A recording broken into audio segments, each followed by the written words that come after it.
Okay, everybody. This is Kevin on behalf of Seasonal Roots. We are excited to welcome Steve Glenn tonight for our virtual cooking series. So Steve is a native of Richmond and found his calling to cuisine after being inspired by his Nana's cooking. Steve was just 21 when he entered the reality cooking competition Hell's Kitchen, finishing in the top 5. And in recent years, Steve worked in the field of culinary arts while honing his skills as executive sous chef at Richmond Country Club before deciding to venture out on his own as a personal chef. So if you have any questions for Steve tonight, put them in the Q&A and we will ask Steve along the way while he's cooking. And Steve, I will let you take it from here. Thank you, Kevin. That was such an accurate description of me. It's almost like a bio of some sort. It's amazing. So good evening, everybody. Thanks for joining us here at this virtual class on behalf of Seasonal Roots. Dirt to doorstep, that's their whole thing, is fresh veg is everything when it comes to doing what I do and what chefs like me do.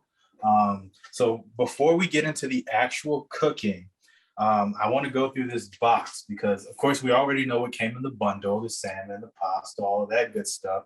We're going to use that, but I actually ordered a second box just because I was curious about what Seasonal Roots could do.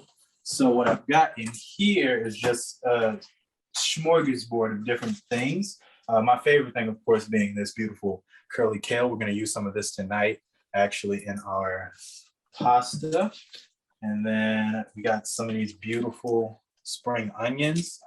Gorgeous, gorgeous produce come in. It's about as fresh as you can get it. I think they harvest this stuff maybe a couple of days before they send it out. And they deliver to Hampton Roads, Richmond, Williamsburg, just places locally. And some beautiful sweet potatoes. These zucchini are outrageous. Good size on them, good weight. These are some hefty zucchini, I'm not gonna lie. We got a couple of smaller sweet potatoes, some beautiful tomatoes, and probably the thing I'm most excited about here is these tangerines that just came in this season. So I'm going to be using some of those later on this week, but super, super happy with what I've gotten from Seasonal Roots. They also gave me this nifty shirt. It says crew on it. I feel super official, but enough of that. We're going to go ahead and get into our dish. I'm going to run you through some equipment that you're going to need to start. Of course, a pair of tongs to, flip things. I've got a couple of sheet pans to go into the oven. That's how I'm going to finish my salmon. You can finish your salmon right in the pan, but for the interest of time and just space, I'm going to finish mine in the oven. You need a pot of boiling water. This isn't quite boiling yet, but it'll be there by the time I need it to be. And then also a non-stick pan. You don't want to use just any old run-of-the-mill pan for this, just because we're cooking salmon. Salmon has a tendency to stick to pan. So if you've got a non-stick pan, please use it. If you don't, there is a way you can do it in a regular pan. It's just you gotta be a little bit more careful. You have to cook it on a lower heat and just, let it rock out that way. But I've also got a nice sharp knife. Definitely, spend some time looking for a knife, invest in a knife.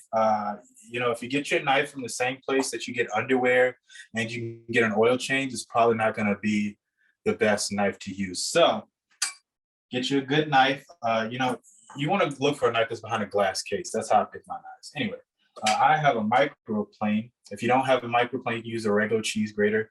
It'll work just fine. That's going to be for our Parmesan at the end and our lemon zest as well. I've got some salt, of course, a little bit of cooking oil. I've got all my seasonings and everything that we need for our dish tonight is going to be right here. I'm going to run you through the ingredients really quickly as well. So I've already chopped up some of this, but we're going to do a little bit of slicing and dicing. We've got our yellow squash already sliced down. Not too thick, not too thin.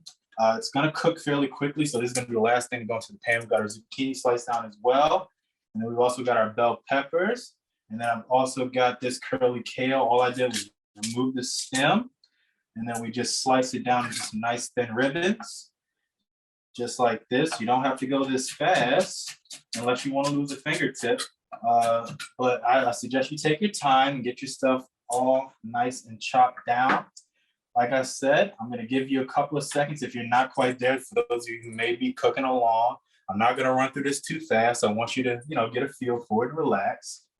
So once you've got all your stuff together, our first step is going to be to get your salmon. This is some beautiful salmon. It came from Red's Best, I believe, right off the coast of Maine. So it's gorgeous. Our first step is going to be to actually blot it dry with a paper towel. I've already done that, of course. And then we're going to season it with a little bit of our Creole seasoning. I don't know if they've given me clearance to use brand names, but I'm going to say my favorite Creole seasoning rhymes with Pony Pechieri. So we're going to use just not too much of it. You don't want it to be too salty. That Creole seasoning sometimes has a lot of sodium in it. So you just want to be, a nice even coating. You don't have to get too liberal, not a 3-finger pinch or anything like that. And then on our skin side, I'm going to flip this guy over. On our skin side, we're not going to use the Creole seasoning because it has a tendency to burn. We're just going to use a little bit of kosher salt right there. I'm sorry if you hear a cat meowing in the background. That's my cat. She's trapped in the room. I don't want her out here stealing the show. She has a tendency to do that. So I've got a pan here, my nonstick pan. It's been warming up for a little bit on medium heat. Not too hot, not too cold, of course. If it's too cold, your salmon's going to stick. If it's too hot, your salmon's going to burn. So hit that happy medium, a little bit of your cooking oil in, and I'm going to go skin side down into the pan with our salmon.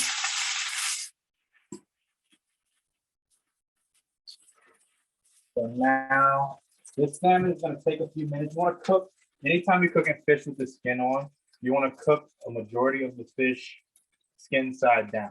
All right, you want to keep that skin as crispy as possible. So in order to do that, of course, you're going to keep the skin in the oil. The oil is just going to, give you that crispy skin, and you're going to render a little bit of that salmon fat out of the actual fish. So we're going to give that a couple of minutes while we wait. We're going to cut our water up to a boil, and we're going to season. Now with your water for pasta, you want to give it a good amount of salt. That's 3 big pinches. You don't want it saline, but you want it to taste okay if it tastes like the ocean. So I don't know if you've ever been to the beach and got hit in the face with like a really big wave. You got a little bit of that salt water in your mouth, but that's what you're looking for. Nice salinity, and that's going to season our noodles really well. It's going to keep us from having to add too much salt at the end when we build our sauce. So along with our ingredients, they sent me this nice farm fresh butter. I love fresh butter. This came from Mountain View Farms. So it's beautiful. If you can see it, you don't get butter that yellow at any supermarket. It's just high fat content, super rich, beautiful. You also sent us some beautiful heavy whipping cream from Richland's Creamery. So we're going to use some of that later as well. But our salmon is getting there. We're going to take a look. Now, a benefit of the non-stick pan is that you can check on it on the underside of your salmon without, destroying it. So it's not quite there yet, but it's almost there. I usually like to give it at least a good 4 to 5 minutes just on that skin side to get it nice and brown and crispy and delicious. Salmon skin, a lot of people like to take the salmon skin off when they get salmon. I don't do that. The salmon skin is some of the best, it's one of the best parts of the fish. They call it the bacon of the sea once it's nice and crispy. So we're going to utilize that. I've also got some garlic over here that I just minced down nice and fine. That's going to go for the sauce as well. So our salmon is getting there. It's almost time to flip. You get a few more minutes. You can hear that sizzling. So you can see that non-stick pan really comes in handy because you can just slide that around. As we wait for our water, we're going to talk a little bit more about seasonal roots. Now, the way that it works, if you don't already know, is you go onto their website and they give you a list of just all of their local farm fresh ingredients. The list, of course, changes periodically, like every other week or so, just because, different stuff comes in the season. They try to keep stuff super, super fresh. So You go through on the website, you pick whatever you want in your box. You pick the size of the box. You can pick a family box. You can pick a small box if it's just you and somebody else. And then what you do is you just put your order in and they'll deliver it to you. Different, zones have different days for delivery. If you're in Richmond like myself, you normally get your box on Thursdays. That's when I got mine, of course. And so it's just super easy. They hand deliver it that morning and you just go from there.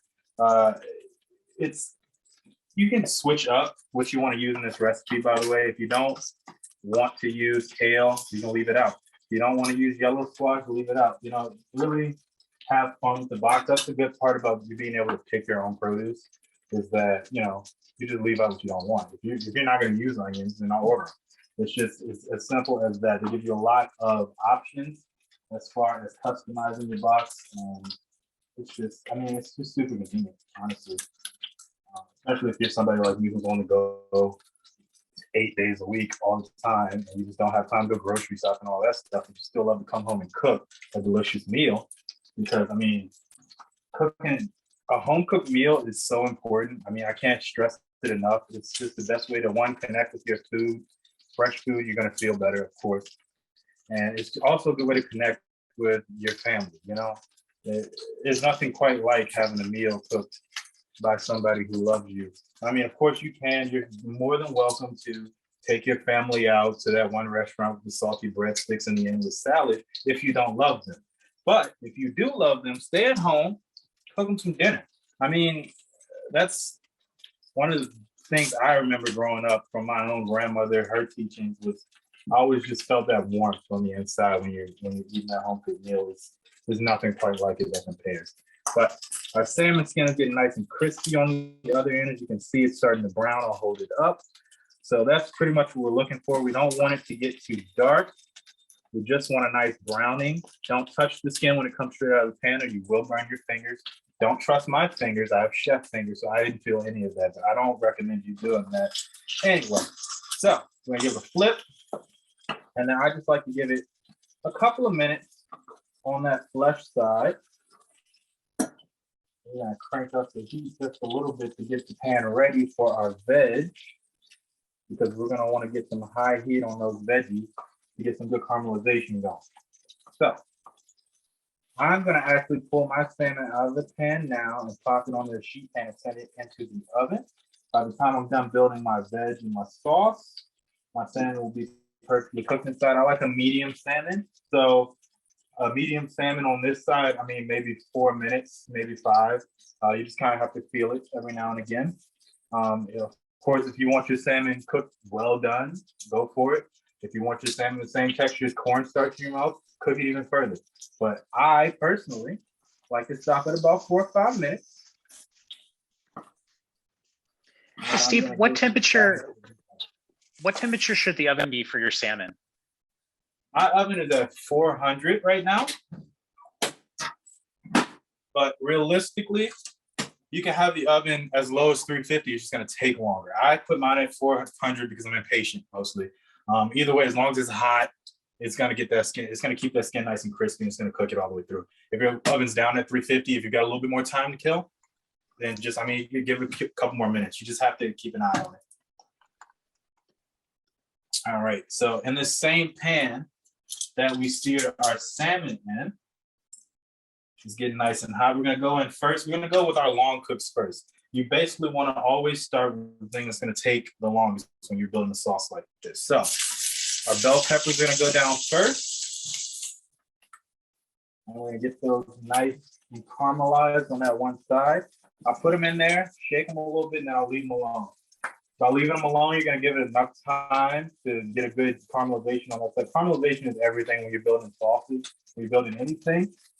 You're building layers of flavor. And so getting that good caramelization on there is everything. I'm actually going to check one before I start adding stuff because I want to see brown on the side of my peppers because brown food tastes much better than anything.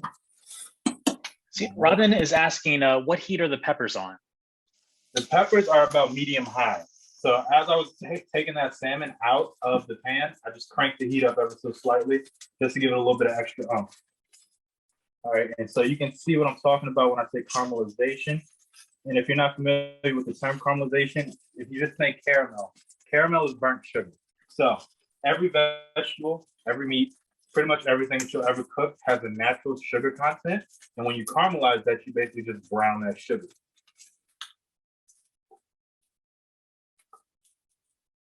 So we're getting there. And you don't want it to be too crazy. This is about what you're going for. You see, there's a little bit of browning here, but it's not, you're not getting it black just yet. So I'm gonna move my peppers to one side of the pan. Then I'm gonna go in with my kale. People think the greens don't take long to cook, but kale, it takes a second to cook. So that's why that's going in so early. We're gonna go in with a little bit more oil because the pan's getting a little dry. Those peppers absorb a little bit of oil, that's fine. And then we're gonna leave it alone. I'm going to, my water's coming up to a boil now. So I'm going to go ahead and drop down my pasta. This is where multitasking comes into play. So we're gonna go down with our pasta. Fresh pasta cooks super fast. It's not gonna cook for 8-9 minutes like your dry pasta because it doesn't have to rehydrate. This pasta came from Bombolini pasta, if you're familiar with them, right in Richmond. I've gotten fresh pasta from them before. Always a banger. I mean, they really know what they're doing when it comes to that pasta. Handmade, delicious. And when it comes in the package, it's a little stuck together. I separated mine a little bit just so you wouldn't run into any snags while it's in the water.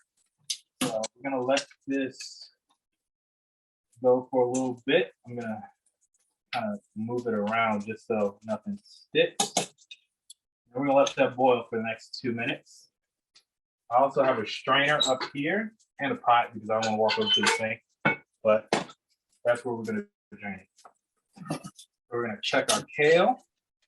And as you can see, when the kale starts to heat up, it kind of loses that ashiness on the outside. You start to get that really vibrant green color. So that's what we're looking for.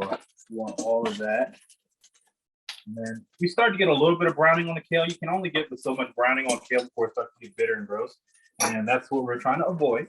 So now that we're there, we're gonna give it a little toss.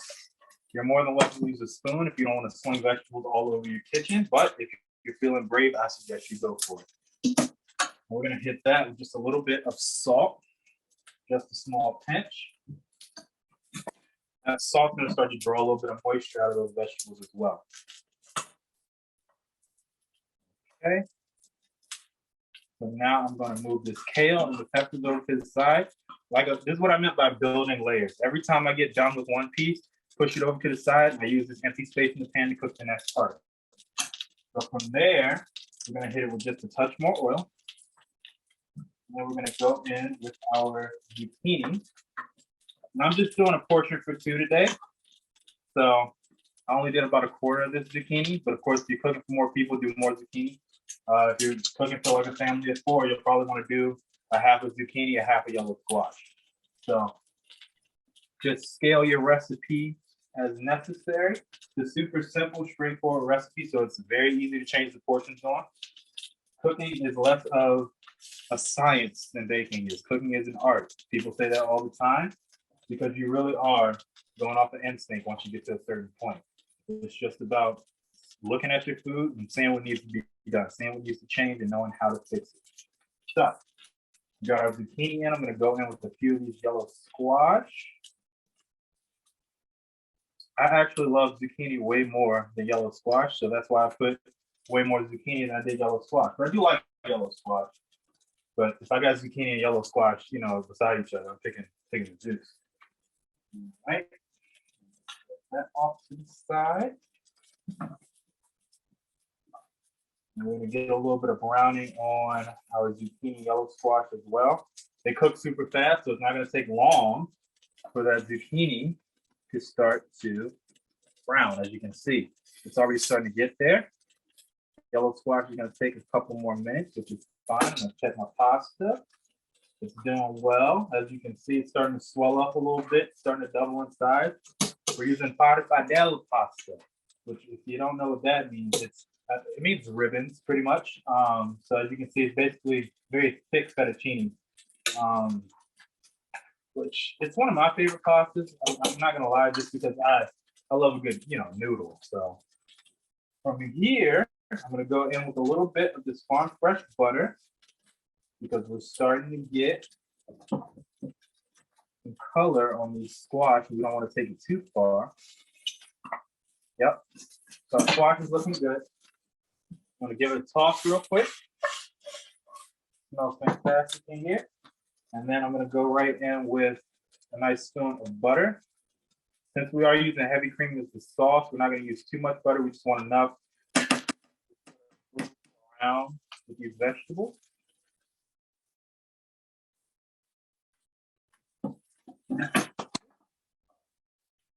Yep, our butter melts super fast. Beautiful. I'm going to back the heat back down to medium because we've got all the color that we need. And so now we're just finishing up the cooking process. General rule of thumb, if you want to get color on your food, high heat. If you want to finish out a cooking process or just cook something all the way through, back it down to medium. All right. Our pasta is looking about ready. We're going to test one. So what we're looking for right here is what they say in the industry called al dente. What al dente means, it means to the tooth. So it basically means a little toothsome. You should bite it. It shouldn't just melt in your mouth. You should have to chew your pasta a little bit. And the reason that we're cooking it to al dente is because we're actually going to cook it twice. We're actually going to finish this pasta in the sauce, but until we get the sauce going, we're going to strain it and set it off to the side. Wow, that sauce is really good. It's got some herbs in there. It's got some basil, some thyme already in the pasta, so we don't have to add it to our dish. Saves me some time, saves you some time. All right, cut that off. Now that our veg is looking, oh man, I wish you could smell it. Well, you probably can if you're cooking along. So anyway, we got all of our veg looking good. We're gonna go in with garlic at the end. All right, you don't want to put the garlic in too early because that garlic will burn. And I mean, the taste of burnt garlic is something that will be scarred into your memory. I mean, it's not tasty. But we're gonna give our garlic a very light saute. Now I'm going to go in with more of this Creole seasoning. Excuse me if I sneeze a cough. It has a lot of pepper in it, and it gets me every time. If you want to wear a mask while you do this, go for it. But I don't think it's going to help you, to be honest with you. It's still going to get in your nose. But it's one of those things. It's one of those things that we accept when we decide we want to make a good meal. You might sneeze every now and again. Just don't sneeze into the pan because other people have to eat this. Anyway, moving on. Now we've got our garlic nice and sauteed. You can smell it. It's aromatic, but it doesn't smell burnt. We're going to go in with a little bit of our heavy cream. I'm going in with about half a cup, about 3/4 of a cup. And of course, you scale up for however many people you are cooking for. That's going to reduce. What reducing is basically you're letting the water evaporate out. Everything has water in it, of course, and in order to thicken up your sauces and stuff like that, you just reduce. You let the water evaporate, sauce starts to thicken, and everything works. I'm gonna move this out of the way so you guys can see. Sauce is beautiful. So I actually want a little bit more of that Creole seasoning. I want to give it a little bit of that red color.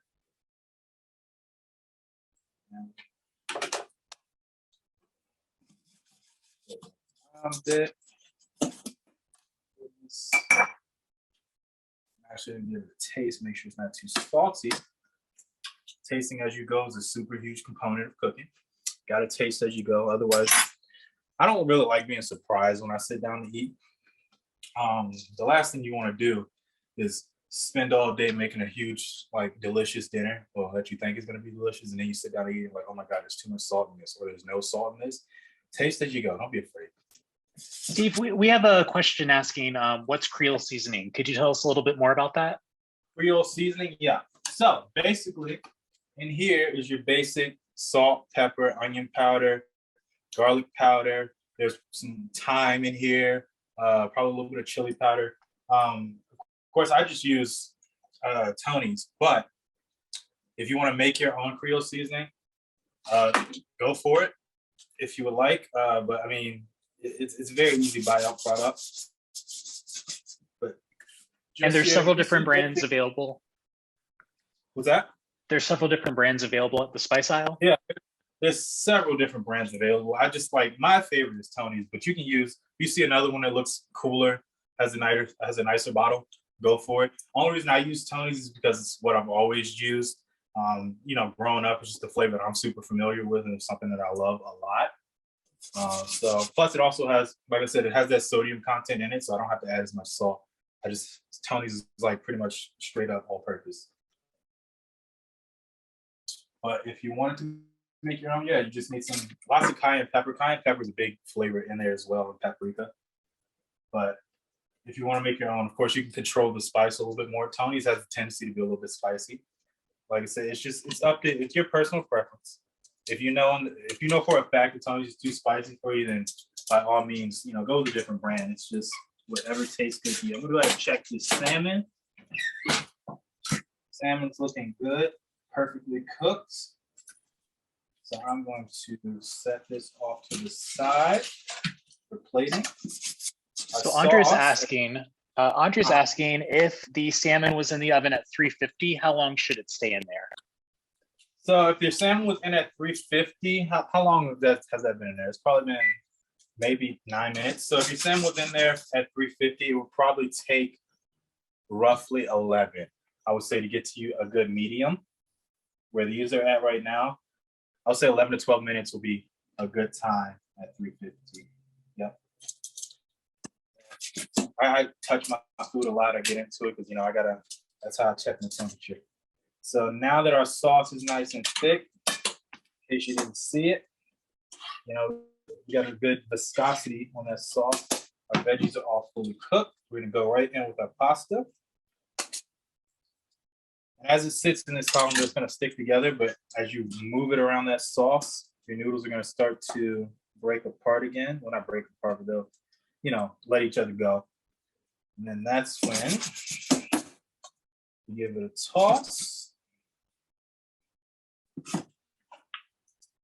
Just like that. And I go in with like a nice big pinch of chopped parsley. I love parsley, so I'll go in with 2 pinches. Like I said, do what you want. Whatever you love, use more of. Whatever you don't love, back off. You know, it's just making adjustments to go with what you like. So that's looking good. It's about done. Give it one more toss for good measure. Also, I'm gonna show off. And then we're going to move on to plating. So here's what I like to do when it comes to plating. I like to start my garnish in the pan, and then I like to load up a whole lot more once it gets on the plate. I'll show you right now. So, freshly grated Parmesan, we're gonna grate into the pan. Delicious, beautiful. That's gonna be fantastic. And a little bit of lemon zest is gonna grate into the pan.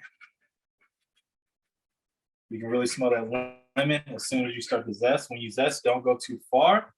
You don't want any of that white part. You just want the yellow. So, that is done. I'm gonna take our pasta, and that's gonna be our base. I like to give it a little twist around with the tongs. And then right into the middle of our plate. Make sure you get lots of that delicious fresh veg that we worked so hard on. Amazing. And then, you know, I want a big portion. I'm hungry, so I'm gonna put a little bit more on there. Once you got that, I'll take my salmon, put it right on top. And this is where we hit it with our second dose of garnish, freshly grated Parmesan. And don't be shy with the Parmesan. I mean, unless you want to be, of course, but I wouldn't recommend it. Parmesan is delicious. And some more fresh lemon zest. Of course, we're not going too far down on the lemon, like I said. Once you start to grate that white part of the lemon, you start to get a really bad bitter flavor. So we want to avoid that at all costs. And then your finished product, you've got your salmon, you got your seared salmon, your pappardelle pasta, you've got your zucchini, your yellow squash, your amazing, amazing kale, and your green bell peppers all in here, and your Creole cream sauce. I'm gonna taste this because it's been quite a few hours since I've eaten. And also, nobody trusts a chef who doesn't try their food, am I correct? So I'm gonna get right into this. Cut our salmon open. We've got a beautiful, beautiful medium salmon right there. It's still glistening, juicy, and flaky. Salmon's beautiful. Let's try our pappardelle. Fantastic, amazing. I'm gonna eat the rest of that later. But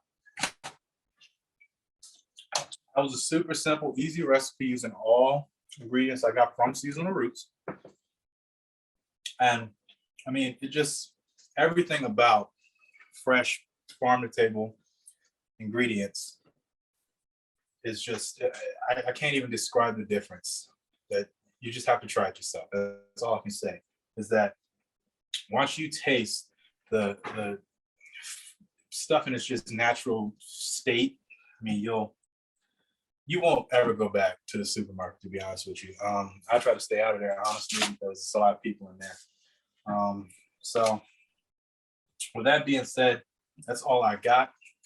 I really hope that you all try this recipe. I hope that anybody cooking along is enjoying it along with me. And, you know, hopefully we can do this again sometime with Seasonal Roots. I'm going to go ahead and order me another box for next week, I'll tell you, because I can't wait to see what else they have in store for the rest of this growing season. I mean, what a way to kick off spring is with just fresh seasonal vegetables. I can't stress it enough. But thank you all for joining and cooking along with me today. Thank you so much, Steve. There was one more question in the comments from Robin, wanting to know if the salmon needed to be kept warm after it was seared or if it was put in the oven to finish cooking it. So I have a keep warm setting on my oven. You can just pop it in there to keep it warm. I would cut it down to your lowest. I put it in there to finish cooking. You don't necessarily have to do that. If you have a little bit more time, you can finish it in the pan, skin side up. It'll take the same amount of time to cook. You just, you'll have eyes on it the whole time. Okay, great. Well, it looks delicious. Thank you, everybody who joined us to cook along. And if you are not yet a Seasonal Roots member, you can go to seasonalroots.com and use code Chef Steve for a free membership, which is a $50 value. And Steve, thank you so much for joining us and leading the way cooking this evening. No problem. Thank you guys for having me. Hope to see you guys again soon.